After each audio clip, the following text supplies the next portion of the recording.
welcome and thank you for joining CivilNet. Today we're speaking with Bedo Demirjian, the representative of the European Armenian Federation for Justice and Democracy. We'll be discussing yesterday's remark in the European Parliamentary plenary debate, where we heard interesting comments from Federica Mogherini and a couple of EU ambassadors. Bedo, thank you for joining us today. Hello. So Mogherini's announcement was pretty forward and harsh in a way, that's saying that status quo will lead nowhere. And in what context was it said? Yes, Mogherini, she mentioned the status quo, that we cannot continue having this status quo, and there shall be solid steps towards peace, and the European Union is supporting the OSCE Minsk Group proposals in this context.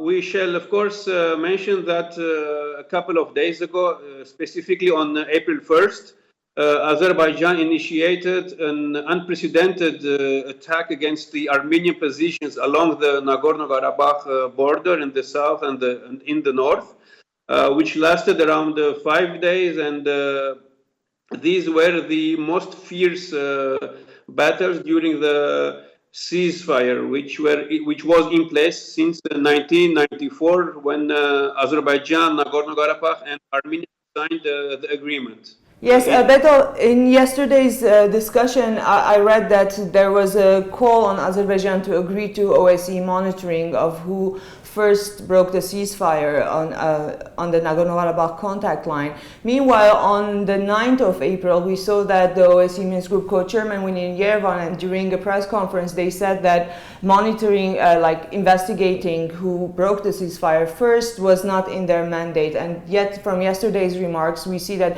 probably the European Parliament is trying to bring that aspect into the OSCE mandate? Yes, you're very much correct in this. But the statement of the OSCE Minsk Group is a bit ambiguous because in September 26, 2015, which is almost 6 months ago, with their statement, they were stressing and mentioning that we have proposed such mechanism of ceasefire violations along the border, something that Armenia has agreed to, and we call on Azerbaijan to agree as well. So we do not understand, or this specific statement needs to be clarified by the OSCE Minsk Group itself. But nevertheless, the members of the European Parliament all are very much aware of this stance of Azerbaijan of rejecting such confidence-building measures, and hence they call Azerbaijan to agree on this simple yet very important measure of building some confidence along the borderline and get back to the negotiation table. It's something that they have been urging all along, and that there is only a peaceful solution to this Nagorno-Karabakh conflict. And Nagorno-Karabakh's recognition was also discussed as an independent republic. What was the conversation on that? Yes, of course. Specifically, two members of the European Parliament, MEP from Cyprus, Eleni Theocharous, and Frank Engel from Luxembourg, they specifically mentioned that the guarantees and the solution to this conflict is by recognizing the Nagorno-Karabakh Republic as an independent state, because Armenians cannot longer be in this status quo, and their only guarantee is being under free rule, because we know and we see what Azerbaijan has done to even the simplest and the most harmful citizens, with killing them in their own homes of 72 and 92 years old Armenian elders. And there was talk of sanctions. What kind of sanctions, and regarding what were these sanctions proposed? Yes, the European Parliament has in the last 2 years accepted voted for some resolutions, and they were specifically mentioning the horrific human rights situation of the Aliyev regime, of Baku's oppressive regime, of the press, and of the non-existing opposition. So they were recalling all these resolutions of the European Parliament to be literally implemented and have Baku under sanctions. And I must also stress here that with the new policy of the European External Action Service, to which Mogherini is the leader. She is the representative of foreign affairs.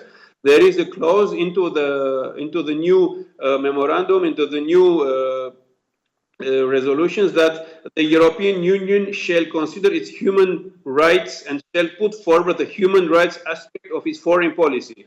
So some of the members of the European Parliament were recalling these resolutions and these specifics of the European Union.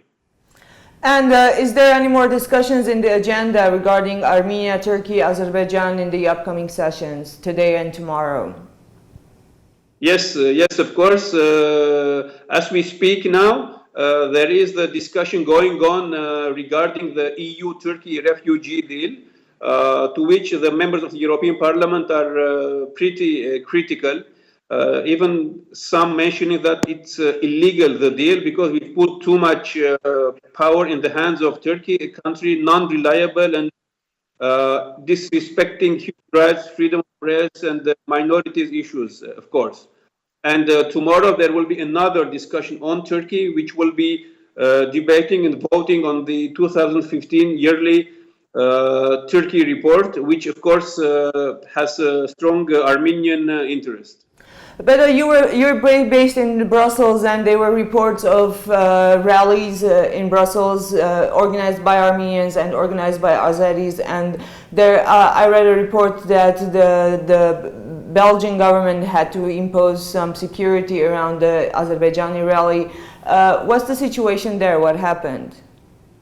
Yes, as you might have seen already, we here, the Armenian community in Brussels, we held our demonstration, to which some 300 Armenians from the community participated, and we expressed our solidarity to Artsakh and Nagorno Karabakh Armenians and the situation that they are in nowadays.